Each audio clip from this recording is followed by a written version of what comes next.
বিষয়টা বুঝে গেছি যে কেন আমাকে এত জামাই আদর করা হচ্ছে, কিন্তু আমাকে যত কিছু বলুক না কেন আমি তো এই বিয়ে করব না। বিয়ে করতে হলে একটা ফিলিংস এর দরকার, কিন্তু সেই ফিলিংস তো আর আমার ভিতরে নেই। আর আমার ছোট বোন কই আমাকে একটু বাঁচাবে তা না করে আম্মুর পক্ষ নিয়েছে। তবে ছোট বোনের কথা আর কি বলবো, সবসময় চুপচাপ থাকে, সারাদিন শুধু পড়াশোনা আর কিছু বুঝে না। খাওয়া দাওয়া শেষ করে খালা আমাকে একটা রুম দেখিয়ে বলল, বাবা যাও এই রুমে গিয়ে একটু বিশ্রাম নাও, তোমাকে কেউ বিরক্ত করবে না। আমি রুমের ভিতরে গিয়ে দরজা বন্ধ করে দিলাম। তবে এটা যে ফারিয়ার রুম আমি দেখি বুঝে গেছি। বিছানায় বসে আমাদের পাশে এলাকার বড় ভাইকে কল দিলাম। অনেকদিন হলো তিনি ঢাকায় থাকেন, তবে ওনার সাথে আমার মোটামুটি একটা ভালো সম্পর্ক আছে, খুব ভালো মানুষ উনি। বড় ভাই ফোন রিসিভ করে বলল, কিরে আজকে কিভাবে মনে হলো আমাকে, তারপর বল তোর কি অবস্থা। আমি বললাম, এই তো ভাই ভালো আছি মোটামুটি, একটু হেল্প লাগতো যদি করে দিতেন। বল কি করতে হবে। আমি বললাম, একটা রুম লাগবে, আমি আমার পরিবার নিয়ে শহরে চলে আসব, আর কালকে চলে আসব, একটু ব্যবস্থা করে দিতেন যদি ভালো হতো। বড় ভাই বলল, ও আচ্ছা আচ্ছা ঠিক আছে, আমি সবকিছু ব্যবস্থা করে রাখবো, তুই চলে আয়, আর কোনো সমস্যা নাই তো আবার। আমি বললাম, ভাইয়া সমস্যা হয়েছে দেখেই তো চলে আসছি, আপনার সাথে এসে কথা বলবো, ঠিক আছে। আচ্ছা ঠিক আছে, শহরে এসে আমাকে কল দিস, আমি সবকিছু ব্যবস্থা করে রাখবো। আমি বললাম, আচ্ছা ধন্যবাদ ভাইয়া। কল কেটে দিতে দরজার বাহিরে থেকে ফারিয়া বলছে, ভিতরে আছেন নাকি, আমার ভয় পালিয়ে গেছেন। আমি দরজা খুলে বললাম, কি চাই এখানে, আমি এখন ঘুমাবো, বিরক্ত করো না তো আমাকে, এমনি আজকে আমার 12টা বাজিয়ে দিয়েছ। ফারিয়া মুখ বাঁকিয়ে ভিতরে ঢুকে বলল, আমার রুমে আমি আসবো না তো কি আপনার নানা আসবে, তবে আপনি এখন থেকে অভ্যাস করে নিন, বিয়ের পর তো এই রুমে থাকতে হবে আপনাকে। আমি বললাম, আচ্ছা ফারিয়া, আমি কি তোমাকে একটা প্রশ্ন জিজ্ঞেস করব। ফারিয়া বলল, হাজারটা জিজ্ঞেস করেন, আমি কি আপনাকে না করেছি। আমি বললাম, আমি এখন বিয়ে করতে প্রস্তুত না, তুমি অন্য কাউকে বিয়ে করে নাও, আর ছেলেটা তো আমার থেকেও হ্যান্ডসাম ছিল, না করলে কেন। ফারিয়া বলল, আমি কি আগে জানতাম যে আমার খালাতো ভাইয়ের চেহারা এত কিউট, যদি একটু কালো, নাকটা একটু লম্বা, এরপরও আমি আপনাকে পছন্দ করে নিয়েছি। আমি বললাম, আমার প্রশংসা করছো নাকি আমার দুর্নাম করছো। ফারিয়া হাসি দিয়ে বলল, আপনার যেটা মনে হয় আমি সেটাই করছি, তবে এখন আপনাকে বিয়ে করতে হবে, কে বলেছে। আপনি যত ইচ্ছে তত সময় নেন, আর এদিকে আমার আপনার উপর ভালোবাসা দ্বিগুণ বেড়ে যাবে। ভালোবাসা কথাটা তোমার মুখে মানায় না, ভালোবাসা শব্দটা সবাই মূল্য দিতে পারে না। সবাই ভালোবাসতে পারে ঠিকই, কিন্তু এর মূল্য দিতে সবাই পারে না। ভালোবাসা ঠিক ভালোবাসার জায়গায় রয়ে যায়, মাঝে দুইটা জীবন নষ্ট হয়ে যায়।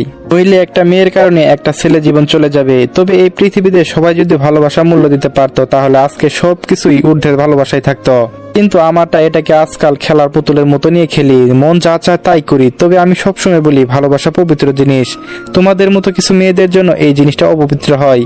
ফারিয়া বলল, ও মাই গড, আপনি এত সুন্দর করে ভালোবাসার বর্ণনা তুলে ধরলেন, আমি তো আপনার উপর আসক্ত হয়ে গেছি। আমি বললাম, এই পর্যন্ত কয়টা ছেলের সাথে প্রেম করেছ।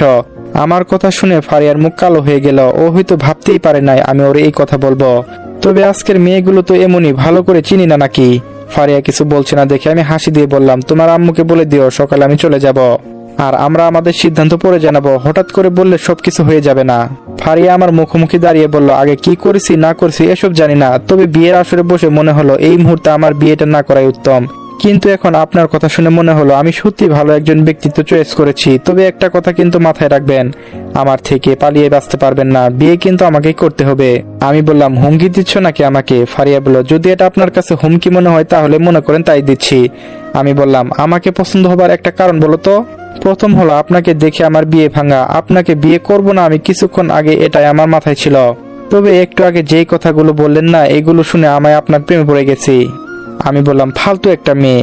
ফারিয়া বলল, কি আমাকে ফালতু বললেন। আমি বললাম, না বোন, তোরে আমি ফালতু বলি নাই, আমি নিজেই ফালতু বলছি। এখন তুই রুম থেকে বের হ, আর আমার ছোট বোনকে বল আমার সাথে দেখা করতে, বল যে দরকার আছে। ফারিয়া মুখ বাঁকিয়ে চলে গেল।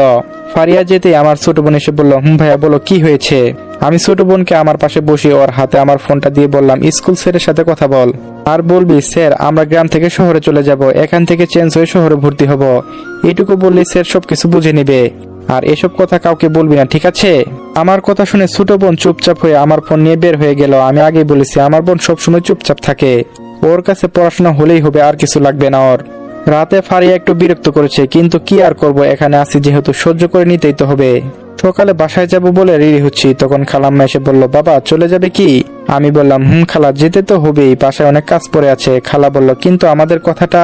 আমি বললাম, আম্মুর সাথে সবকিছু পাকা কথা বলে রাখেন, আর আমাকে একটু সময় দিতে হবে, আমি তো আর না করি নাই।